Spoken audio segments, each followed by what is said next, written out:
Can you hear me? Yeah. I hope I can live up to the, the intro. It's a pleasure to be here. So I've been to SDS a couple of times already, so I'm very happy to be back. Can you hear me? It's okay? It's fine. Excellent.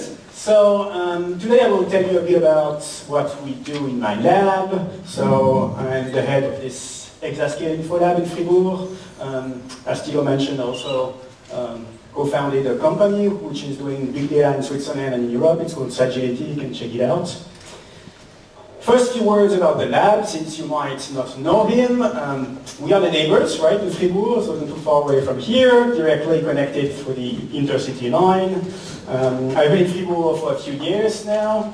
And what do we do in Fribourg? That's my group, or part of it. We are doing big data, which is obviously a bit vague, right? So mostly we are building systems, right? So we are more on the applied side of big data, I would say. We are building new infrastructures to manage non-relational data, right? So we are interested in building systems for time series, for social networks, for scientific data, and for text. I will be talking quite a bit about text today. So please visit us if you're in the neighborhood. That's our website. Okay, and today we'll be telling you a bit about this entities story, which we have been studying for the past 4 or 5 years. So let me start with, the famous or infamous V's of big data, right? You all know this colloquial definition of big data. You can have as many V's as you want, but the 3 original V's, which were characterizing big data, were the volume, velocity, and variety, right? So Gartner told us a few years ago that you have a big data problem if you have a lot of data, but perhaps you don't have that much data, but the data is fast, right? Velocity. If you think in terms of disasters, in terms of stock markets, the data is very small actually, but you have to react in milliseconds, in seconds. So that's the second V. And the third V is variety. And my point today is I feel like we've done a tremendous job in terms of tackling volume and velocity, right? If you think in terms of the open source packages, which are now available from Hadoop to Spark to Flink to Storm, we pretty much can use tens of thousands of servers to tackle the volume issue. We have some really nice velocity libraries, right? Spark streaming, Flink, etc. So I'm not saying that we're done with those 2 V's, but we did well in terms of the research community and the industry in building new systems, doing things which are totally impossible 5 years ago, right? Today we'll talk about the third V, variety. Variety is still very tough today. The New York Times says that the data scientists are basically wasting 80% of their time preparing the data, right? And if you've been doing data science, you know that often it is the case, right? Before building the model, you have to search for the data, you have to manually translate the data, glue the data, put this in another store. So basically you spend half of your time or more by cleaning and integrating the data. So why can't we automate this? That's a bit the question today, and I will try to give you some answers. So typically, historically, if you look at computer science, we have this big divide in terms of how to manage information. On the left, you have the kind of Google information retrieval approach, right? Where you search for data using keywords. That's the language, the query language as we call it, right? And then you have an inverted index and a complex crawler search engine which will give you back some answers, like documents containing those keywords. On the other side, that's more the world I'm coming from, you have the structured information management community. So basically the database people, where you have what we call a declarative query language, SQL. So you write those complex SQL queries, it hits a complex box, which is called a database management system, and you get structured answers as the results of this query, right? And historically, those 2 worlds have been totally separated. So you would use one stack of technology to query documents, and one totally different stack to query tables and structured data. And along those lines, information integration has always been one of the big issues. Actually, some people say, still today, integrating information is what costs most for the companies in terms of expenses for CS problems. So how do you integrate data? I don't know if you try to integrate data automatically. It's really, really difficult. So for unstructured data, obviously, the idea of integrating those documents was to use keywords, right? You have to use the right keywords to be able to retrieve all the relevant documents, or synonym sets, synth sets, query expansion, all kinds of IR artillery kind of strategies to be able to retrieve the documents.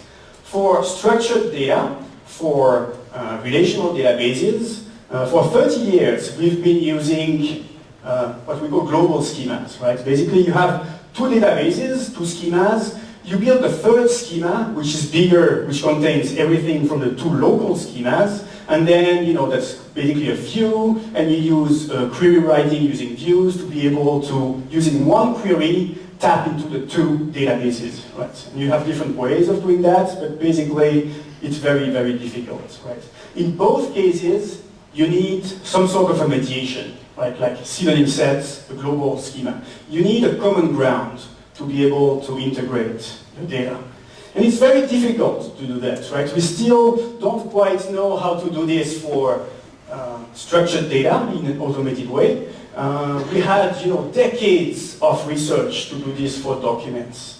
And now the big problem that all the medium and especially the big companies are facing today, they want to do both, obviously, right? Today, all the big companies, they have data lakes. You all know about them, where you put all the data such that the analyst can combine the data and build great predictive models out of it. How do we integrate all those pieces of data in the data lake? You have a lot of unstructured data, and you have also a lot of structured data.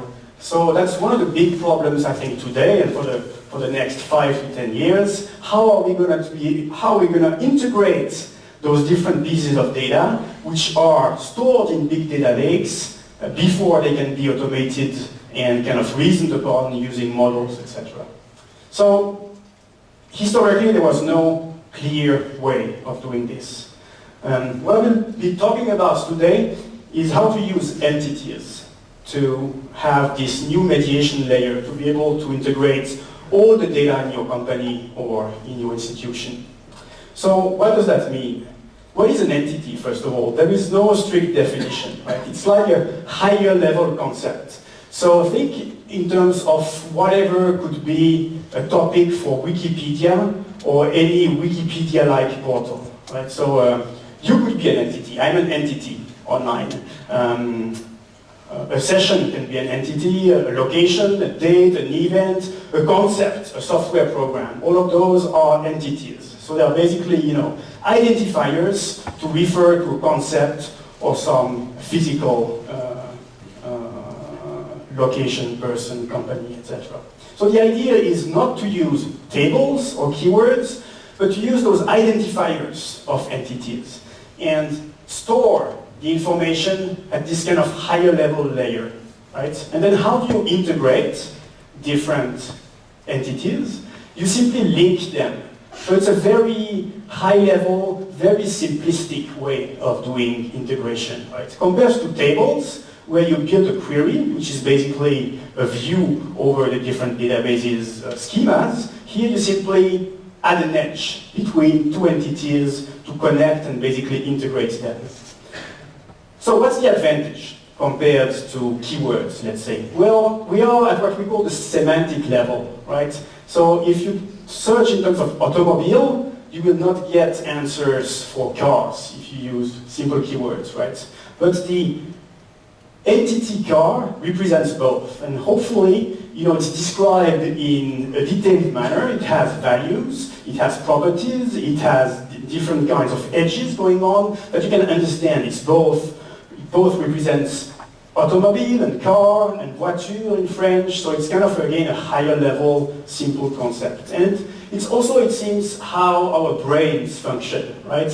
We all perceive things, and we have this entity layer, it seems, in our brain to be able to make sense out of the data, right? So today I will try to show you that we can build something similar using knowledge graphs to make sense out of the data you have in your data lake. Compared to relational database management systems, also it has lots of advantages. It's what we call denormalized. You don't need a schema. It can be very sparse, right? You can pre-compute joins, etc., etc. And it has lots of drawbacks. Think about it. We can talk about it offline. So that's the vision. How do you integrate, from my perspective, different kinds of data, all kinds of data in your data lake? Well, you build this entity layer, we call this a knowledge graph these days, and then you will simply link all your company documents, all your emails, all your web pages, all your tweets, all your tables, all your relational documents. You will link all of those documents to the knowledge graph. And then you can basically build higher level apps by tapping directly into the knowledge graph and getting all kinds of information from the different sources. So we've been doing this for a few years. I will tell you a bit what we did in terms of techniques. I will tell you a bit about applications. But I also want to point out that we are not the only ones doing this, right? Google was a leader in that field with their knowledge graph. Yahoo also was a very early adopter, the BBC, the New York Times, so there are many different organizations today which are using knowledge graphs. The latest one being Amazon, right? They have this big effort which just started to build a knowledge graph for their products. So this is a bit what I will tell you in terms of techniques today. I will tell you a bit how you can integrate text using knowledge graph into your big data platform. Why text? Because it is still the most difficult type of data to integrate, right? We know more or less how to integrate relational, XML, RDF data, more or less manually or semi-manually. Text is still very, very difficult. And that's why I picked it up as a data type, because I think it's still very challenging today. We say that understanding text is AI complete, right? So basically we need a true AI to be able to understand text. And we are not there yet. Perhaps in 15, 20, 30, 40 years, I don't know. So this is the main idea, right? You have text on the left, and we want to have a pipeline which will integrate this text to other kinds of data using a knowledge graph on the right. So we have this pipeline, we call it C pipeline, where basically we try to extract entities from the text automatically. We try to link it to the knowledge base, the knowledge graph. We try to type it using very novel methods. And basically then we try to also co-reference the different labels, the different strings in the text to the same entity. So that's a pipeline we developed in my lab over the past 4 years, I guess. We are still working on it, obviously. And it runs, since we are in a big data lab, it runs on massive clusters using Spark. So let me tell you just a bit about those 4 steps, and then I will tell you a bit about some applications we've developed using this. So the first problem we tackle is called named entity recognition, NER, right? It's basically, you have some text, and you want to understand whether part of the text is an entity or is not an entity, right? Examples. So if I tell you the President of the United States, right? This is clearly an entity. And what does it represent? We don't know yet at this stage, but we can understand as humans that the President of the United States is something which should be linked to something else in the database, in the knowledge graph. If I say in a scientific paper, the figure on the left, right? This might probably not be an entity. It's more like a phrase in a sentence. So this should be basically considered as not an entity. So I will not get into too much detail here. but I will just let you know that we've built this new way of recognizing whether some words represent an entity or not. How do we do that? Well, we take PDFs or any kind of text as input. We do some standard, text normalizations and lemmatization. Then we extract n-grams, and here we use also big data n-grams, like the Google n-grams, so basically tons and tons of statistics about text. And we use all of this using machine learning to then understand whether from a probabilistic perspective, the figure on the left should be treated as an entity or not. Or, for example, another example is structured inverted index, right? This is an entity. You might know inverted index, it's a well-known data structure. Structured inverted index is a specialization of it. So using the n-gram statistics, you can understand that since part of this n-gram is already an entity, you can guess that looking at the probabilities, oh, this should be an entity too. And as a result, then you get basically this ranked list of different n-grams which should be or should not be treated as entities. So you can have a look at this paper from www for the details. Let me then give you just a bit more detail about the second step of the approach, right? This is a pretty exciting step. So now, basically, we are at the stage where we have understood, or actually the program, the software has understood that the President of the United States is an entity, right? Now the big question is, what should we link this the President of the United States string to? Obviously, it could be linked to Barack Obama, right? But it could be linked to George Bush Sr., all kinds of presidents of the United States, right? Perhaps it can be even hypothetical. And perhaps the article is talking about Trump or Hillary Clinton, right? Which could be the next president of the United States. So it's a very delicate game to link a mention, we call this a mention, to an entity in the knowledge graph. So this is a node problem. You have dozens of good algorithms to solve it. All of them famous to some extent, obviously. This is a very hard problem, right? It's hard, I say on the slide, especially for machines, in the sense that for humans too, it's very hard, right? If you read a technical article and you don't know who is the president of some country, for you it's going to be very difficult to mentally kind of understand that the president of that country is this guy or that guy, right? So it can be very tough for humans too. So how can we solve that problem? Well, we cheated a bit, in the sense that we thought, okay, people have been working on this problem for as long as computer science exists. So let's take a different pick on the problem. What if we want to combine the different approaches, right? Instead of creating a new approach. And also, what if we want to leverage human computation to help us solve that? So you might know human computation or crowdsourcing, right? You have a bunch of platforms like Mechanical Turk, which we use a lot in my group, to basically send some small questions to users online. They will solve those small questions, and they will get back to you the answers, and you will pay them a minimum amount of money or whatever you might want to pay them, right? But typically it's a few cents to basically solve a small problem. So what we're doing in the end is, trying to combine all the algorithms with a bit of human intelligence to do a better job at guessing who is this president of the United States in the text. So that's the approach we've been devising. It's called ZenCrowd. Also, you can have a look at this paper if you're interested in more detail. It's what we call technically a three-stage blocking approach. A blocking approach is basically an approach to cut some of the search space in that problem, right? Because the search space is ginormous, it's gigantic, in the sense that for each potential entity that you detect, you have basically to potentially check all your entities in the database, and typically you have millions, hundreds of millions, perhaps billions of entities. You have to check all of them and decide, oh, is this related to that or not?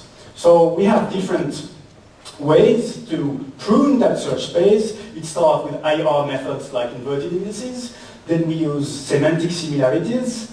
And in the end, at this point, we use algorithms to do that for us. And then we kind of decide, should we ask humans to help us or not? So that's a bit the diagram, right? The high-level view on the system. And I think it's pretty cool. So that's why I will spend just a few more minutes on it. So this is the system, ZenCrowd. On the left, you have the input. It's basically text. In that case, we take HTML pages, but we could take a TXT, a PDF, a tweets, etc. On the right, you have the integrated text, right? So you have the text with some entities which are linked to the entities in our knowledge graph. And we use an open knowledge graph called the LOD, Linked Open Data Cloud, for that, which basically contains billions and billions of entities. Okay, so what happens? You have the text as input. First, you try to extract the entities, as I told you in the first step, right? So you try to understand, is this an entity or not? This is already very challenging, as I told you. Then we try all kinds of algorithms to match this potential entity with the entity in the knowledge graph. And then we have a probabilistic network, right? So we use factor graphs, and we use basically some Bayesian probabilistic network to put probabilities on whether or not this mention corresponds to that entity. And then we have a choice to make.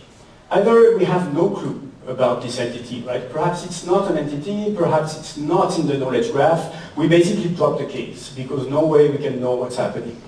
Perhaps we are very sure that, typically Barack Obama corresponds to this entity whose label is Barack Obama in the knowledge graph, right? So if we are like 95% sure, we'll simply output the link as a result. And in many cases, we are in the gray area. We are a bit in between, right? We have understood that the President of the United States is a correct entity, but we are not sure. Should we link it to George W. Bush or George Bush Sr.? So in that case, we will create an HTML page with a small quiz, send it to a crowdsourcing platform. In our case, it was Mechanical Turk, and we will ask people, right? Okay, here is the part of an article. What do you think? Is it this entity, that entity, that entity, or perhaps it's not an entity, right? And we aggregate the information from those Turkers, from those users of Mechanical Turk. We add this to the probabilistic network. We have a giant kind of learning algorithm on top of it, and then we will decide, okay, it seems that our users are telling us that this is actually George W. Bush, and we will link it to George W. Bush. So an interesting question is, does that work, right? So intuitively, yes, it works, because we are cheating. Remember, we are using humans to help us in this very difficult task. It's much more actually interesting than that. So we improved precision by 14% on average, which is huge, right? It's a huge step forward in terms of entity linking. And we got to almost, I would say, 80% precision, which, by the way, I think is kind of the maximum in that particular kind of task, because, very often it's ill-defined whether you should link those two concepts or not. I can give you a few examples. For example, our method extracted as an entity Italian, right? Italian, the kind of adjective. So should you link this to Italy or not? Some of our users said, of course, Italian, that's Italy, right? But more strictly speaking, obviously, those are different concepts. So it's very difficult to have a 100% in this situation unless you really specify everything using like 10 pages of specification. And in that case, no one will work on the crowdsourcing platform on your task. So 80% is kind of, not perfect, but it's very good, I think, in that context, given that the extraction of the entity is automated. So that's a bit what we got from the users, from the crowdsourcing platform, right? And again, it's very interesting. You have, on the x-axis, you have the number of tasks that the users solved, and on the y-axis, how successful they were in really getting the right answer. And as you can see, so we have US and Indian workers working on US news and Indian news and Swiss news as well. We tried all kinds of different experiments.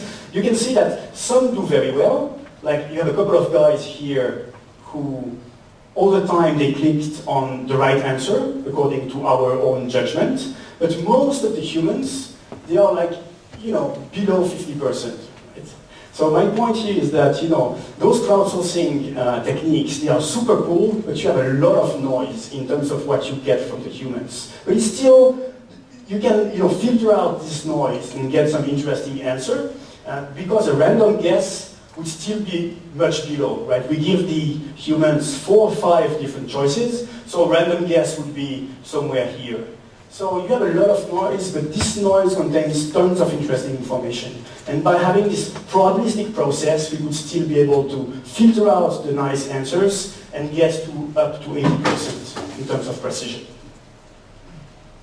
Okay, let me go a bit faster over the last 2 stages of this pipeline. So now we have entities. We have entities which are linked to the knowledge graph. Now what we want to do is type this entity. We want actually to guess what is the fine-grained type of that entity in the article it was mentioned.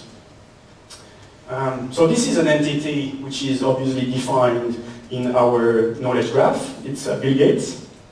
And in the modern knowledge graphs, actually, entities have tons of specific types, right?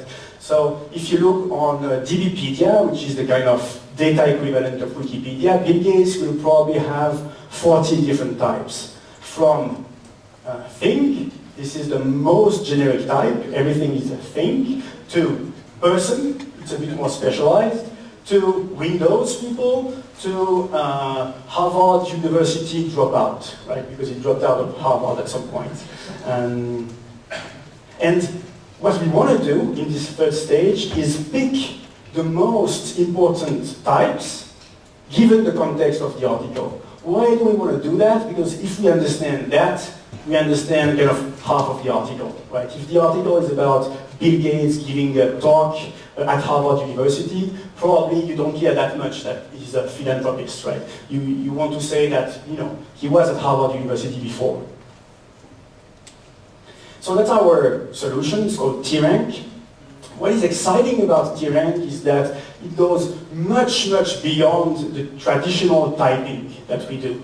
So traditionally, information retrieval, you had kind of 5 or 6 types for your data, right? You would say, oh, this is a person, or this is a location, or this is a company, this is an event. So in our approach, we have 500,000 types, right? So we can get in much more detail in terms of what kind of types interact with each other in the documents. So we have this gigantic tree hierarchy of the types, 500,000 types, the depth of 19 of this tree, so we have types and subtypes and subtypes.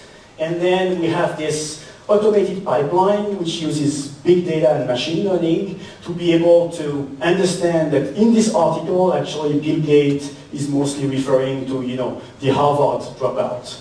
It's most relevant for this text. Once we do this, we can also do the very final step of our pipeline, which is called co-reference resolution. So that's also a very interesting and very tough game. It's basically, trying to interlink the different references of the same entity in the text, like the he, she, the president, Barack, the head of state, right? All those labels could reference Barack Obama. And so far, people have been solving this problem in terms of syntax, right? You have some rules, and you try to understand, okay, he, so it must be a male, so I can look at it syntactically, and this should be that or that element. But in many cases, obviously, you cannot solve those co-references if you don't have a bit of semantics, if you don't know something about the entities. Here is a very simple example. Barack Obama called Angela Merkel last week. The president asked the chancellor, right? Syntactically, you have no clue if the president is Angela or is Barack, right? For you, as humans, it's obvious, right? Because you know that Barack is the president and Angela is a chancellor. Well, we can do exactly the same process if we apply the first 3 steps of our pipeline, right?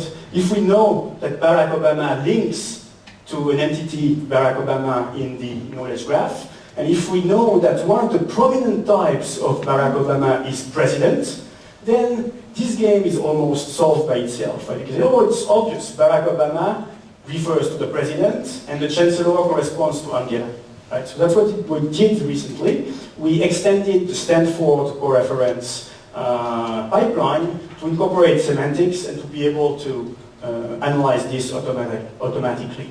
Why? Obviously to get even more information out of the text. So that's all I wanted to say in terms of the techniques. I will just now spend 5 minutes on applications just to let you know a bit how you could use this in practice. So I will talk about enterprise search, paper recommendation, and what we did recently with Microsoft, which is using this to solve problems for Hadoop. So let's delve into it. The first obvious application of all of this is enterprise search. I told you at the beginning, right? This is a huge problem for any big company today. You have all those pieces of data which are sitting somewhere on a data lake, right? In an HDFS cluster or something. And no one knows what's inside, first of all, this HDFS data lake. And no one can really integrate all those pieces of data automatically, right? To integrate ERP data from a customer with emails corresponding to the same customer, with perhaps internal web pages about the customer, and perhaps tweets about the customer who might have done something recently, right, in the news. So basically, that was the vision, and that's how we implemented it. Using the techniques I've been telling you about. So I will not get in too much of the details, but basically what we did is we took the knowledge graph and then we kind of developed a way to query this knowledge graph using keywords. And this was published at CIR a few years ago. CIR is one of the top IR conferences. So it was kind of very funny to see that even a few years ago, they realized that bridging keywords with something very different, which is the semi-structured graph database, was interesting. It was kind of a new problem, how to query this graph database using keywords. The second example is actually a live example. You can go to that website, sciencewise.info, and look into this. It might not sound obvious because actually the public is physicists for this application, but we had a lot of fun building that. What's the issue with physicists and papers published in physics? It's like in any specific domain, you have tons of publication, right? In my domain, it's the same. If I want to follow all the publications talking about entities and entity linking, it's very tough. Why? Because obviously you have different communities publishing papers on those topics. And entity linking is called 5 different ways depending on the community you are belonging to. So if you do just simple keyword search on Google Scholar or on any kind of portal, you will not get all the papers that are relevant to your field. So that's what we tackled with ScienceWise. It's a portal which is based on a knowledge graph. We have a deal with Archive. Archive is this open source archive of physics papers. Most of the physics papers, they are on Archive. We parse automatically all the papers. We extract concepts, entities from those papers, and then we link them to this knowledge graph, such that you can be a physicist, you can register that you're interested in neutrinos or any kind of black hole phenomenon, and automatically the system will check all the papers and recommend you new papers to read, even if they don't have the word neutrino or black hole in them, but they are definitely related in terms of the content. And obviously this could generalize to all kinds of other fields, to all kinds of text, basically. And the third one is pretty exciting. It's what we did very recently with Microsoft. So you might know that Microsoft is doing pretty well in terms of the cloud, right? They are one of the biggest cloud providers in the world. Actually, I guess they are second today. And they are growing fast. The other interesting point with Microsoft is that they have the biggest Hadoop clusters in production. So I'm not sure I'm allowed to give you the numbers of machines in each of those clusters, but they have tens of thousands of machines in each cluster with a Hadoop installation on top. Right? And they also have Cosmos, which is their own version of Hadoop.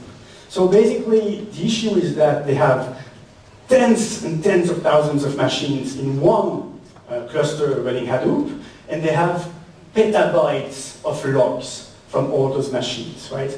Hadoop's logs, HDFS logs, Spark's logs, Cosmos logs, higher level application logs. So every day they have petabytes of logs in tens of thousands of machines. And it's impossible for them to understand what's happening in those clusters, right? And it's a generic problem with Hadoop at this point. So it's very difficult to understand what's really going on and how to debug all of this. And we're talking about millions of dollars for them, right? Those are extremely, tens of millions of dollars. This is very expensive. So what do they do before we build the system for them? Basically, an engineer having some issue with some click logs pipeline would manually go over like dozens of logs from dozens of systems, would launch then a pipeline he programmed manually to understand what's going on between those different logs, wait 10 minutes or 10 days, depending on the query, because again, we have petabytes of log daily, and finally get some weird result you would have to inspect manually. What we build is basically an entity engine, a knowledge graph, to solve all of this in a much simpler way. So we take the petabytes of daily logs, which are here, we parse them using those entity extraction, entity linking, entity typing techniques, and we build a knowledge graph out of all of this. We call this a dependency graph, actually, which gives you the dependencies between the jobs, the machines, the files, the users, right? It links all of this in a graph.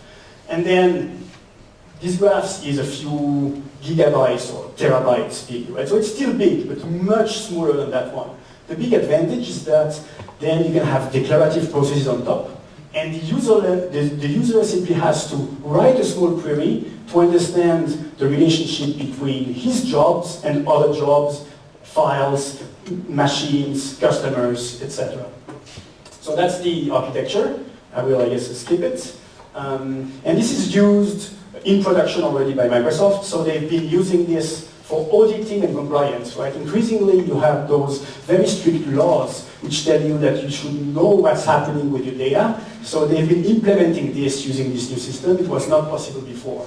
They're also using this for job scheduling, right? To understand which jobs are important and which jobs are longer than others, to rank the job, and interestingly also enough, to migrate customers across data center, which is a very tough problem. So Theo is telling me that I should urgently stop, so I will stop here. Thanks a lot. If you have any interest in terms of those techniques, please have a look at our website, exascale.info. By the way, we are hiring PhD students and postdocs, so talk to me or send me an email if you're interested. And finally, I would just like to thank our sponsors. Without them, all of this would be, of course, impossible. Thanks a lot for your attention.